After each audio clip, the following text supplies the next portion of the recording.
Now let's turn to Sri Lanka. The left-wing opposition candidate Anura Kumara Dissanayake has won Sri Lanka's first presidential poll since the country defaulted on its international debts 2 years ago. And in his first comments, the new president said that it was a victory for all Sri Lankans. He promised a fresh start but vowed to work within the framework of an existing deal with the IMF.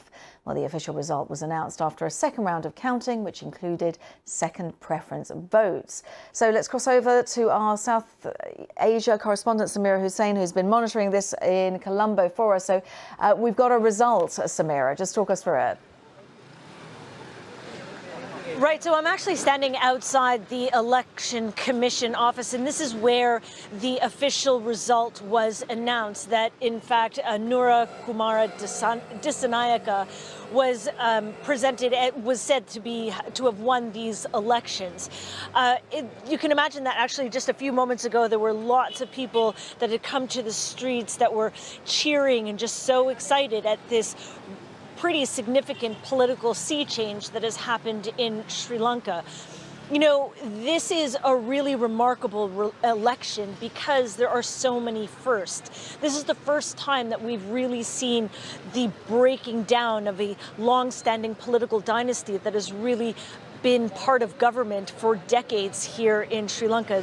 Although he's not new to politics, Anura Kumara Dissanayake is really seen as the candidate of change. But it's also a remarkable election because it wasn't fought on ethnic and religious lines. It was really all about the economy. And it's also remarkable because this was a relatively peaceful election. So often in Sri Lanka's history, you've seen violence during these elections, but that was not the case this time around.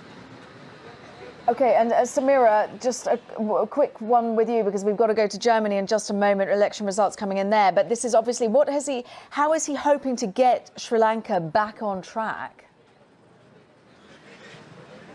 That is going to be the biggest task for him. He has to form his government, which is going to be difficult, and then he's going to have to try and get Sri Lanka back on track. But he remains committed to the austerity measures that the International Monetary Fund had placed on Sri Lanka those 2 years ago.